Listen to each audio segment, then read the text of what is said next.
As yet another police officer is shot dead, many are linking these acts of violence to rhetoric of the Black Lives Matter movement. Alabama Pastor Jim Lowe joined us right here on Fox & Friends yesterday with a call for peace and unity. Everybody is important. God gave us two commandments. The first one was to love Him, and the second one was to love one another.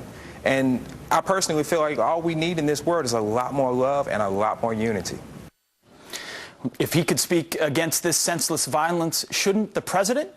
Well, let's ask Dr. Alveda King, a Fox News contributor and the niece of Dr. Martin Luther King. Alveda, thank you very much for joining us this morning. Thank you. Good morning. Good morning. You know, go ahead, please. No, if the president has called Deputy Goforth and Goforth's family, but not made a public call, is it time for him to make a public call about what's happening to our cops in this country?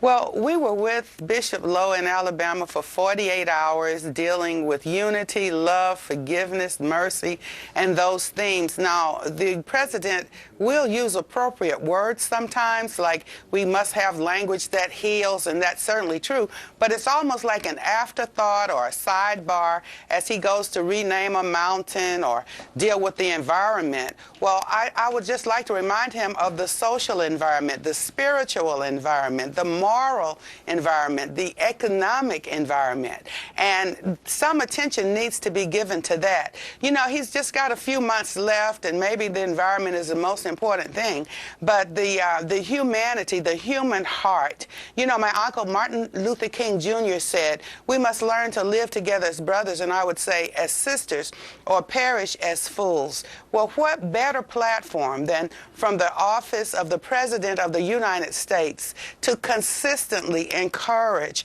nonviolence and love and faith and hope, some of the things that our nation was founded upon. And, you know, we don't need to be a lawless nation or a lawless community, and I believe that his voice could help if he would take the time to do it. Sure. Speaking of taking the time to do it on a national stage, President Obama, after the tragic shooting of Gabby Giffords in Arizona, went immediately to the podium saying this. It's important for us to pause for a moment and make sure that we're talking with each other in a way that heals, not in a way that wounds. He talked about healing. You talked about healing. Why wouldn't now, with these tragic killing of officers in the line of duty, with a increasingly violent and extremist rhetoric from the Black Lives Movement folks, why wouldn't he step up now to be that clarion call? I learned from my father, Reverend A.D. King, the brother of Dr. Martin Luther King Jr., from my granddaddy, Daddy King, every time a violent incident would threaten or tend to erupt, you always needed that voice of peace and love and the instruction on how to forgive. We've seen that happen here in our nation, as just with Bishop Lowe just a few days ago when we were in Alabama. We marched from the 16th Street Baptist Church that was bombed in 1963, the same year that Daddy's house was bombed.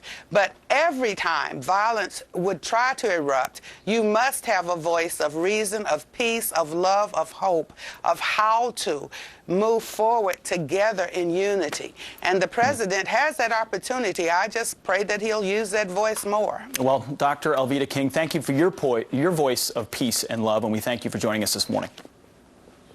Thank you. You got it.